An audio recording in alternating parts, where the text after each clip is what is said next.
Benvenuti a Primi Cittadini Veneto, la rubrica che parla, che dialoga con i sindaci del Veneto, delle nostre località turistiche, delle città più belle del Veneto. Oggi un ospite d'eccezione, lui è Federico Barbierato, sindaco della città di Abano Terme. Sindaco, benvenuto. Grazie dell'invito Vincenzo, un saluto a tutti gli ascoltatori. Abano Terme, sicuramente capitale europea del benessere, città simbolo del termalismo italiano, un titolo che ci onora, sindaco, ma anche un titolo che è molto difficile da accompagnare e da perpetuare nel tempo. Qual è, sindaco, la situazione del turismo oggi ad Abano Terme? Direi che la situazione è una situazione in linea con quella che sono le evoluzioni del turismo, soprattutto di lingua italiana. Siamo abbastanza contenti dell'evoluzione di questa stagione, anche se sappiamo essere un 2025 un po' più complicato rispetto agli altri due, sia per il tema dei dazi, dell'economia, sia anche per un tema indotto di come dire, di pessimismo che le persone, i turisti hanno, e quindi naturalmente ragionano in termini molto più prudenziali e non rinunciano certo al viaggio ad Abano Terme, ma magari riducono la loro presenza. Ecco, noi quest'anno abbiamo deciso di puntare soprattutto sulla promozione all'estero, perché crediamo che questo tipo di clientela possa tornare come ai tempi del pre-Covid e sia una clientela che normalmente permane nella nostra città per le cure il doppio rispetto al turista italiano.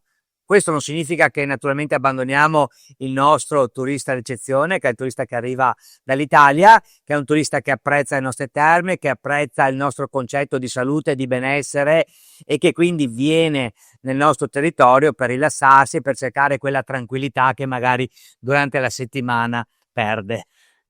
Un turismo che chiede forza lavoro sempre più specializzato e soprattutto forza lavoro in aumento. Quali sono, sindaco, le azioni che l'amministrazione comunale di Abano Terme mette a terra con quali prospettive per il lavoro, soprattutto quello rivolto ai giovani?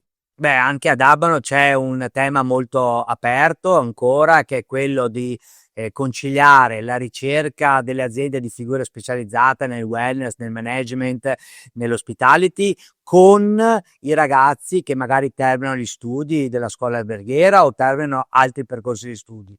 Sicuramente oggi dovremmo fare in modo che queste due esigenze trovino una loro corrispondenza, perché abbiamo molta difficoltà nel trovare figure specializzate e i giovani non conoscono precisamente quali sono le opportunità che Abano Terme offre.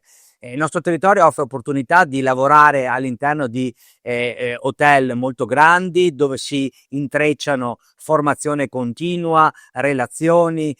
È una partita che si gioca ogni giorno e dove ogni giorno si incontrano persone nuove e si impara qualcosa di nuovo. Ecco, il nostro compito è quello di favorire la conoscenza di questo mondo, superare i luoghi comuni e anche attraverso l'ITS Academy Turismo, che da qualche anno ad Abano Terme, formare quelle figure post diploma che possono specializzarsi nella gestione della ospitalità, nella promozione del territorio, anche con strumenti innovativi, con la tecnologia e con tutto quello che oggi serve per far promozione di una località turistica come la nostra. Sindaco, una città vocata al turismo, ma una città che deve anche pensare ai propri cittadini e ai propri residenti.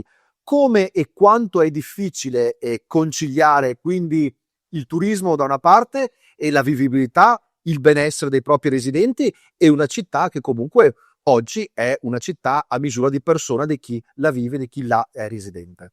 Beh, questo è un tema che riguarda molte città turistiche italiane, anche Abano lo è, si misura con le città internazionali e anche questo aspetto è presente nel nostro territorio.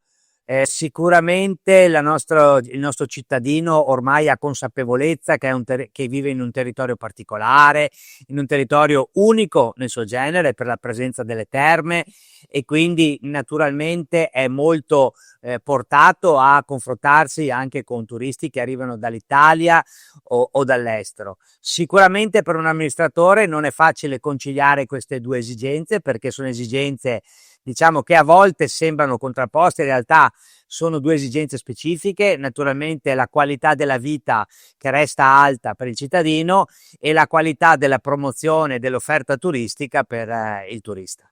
Grazie Sindaco, grazie per questo focus molto interessante sulla città di Abano Terme, capitale europea del benessere, simbolo del termalismo italiano. Un arrivederci al Sindaco Federico Barbierato e a tutte le persone che hanno seguito la rubrica Primi cittadini turismo.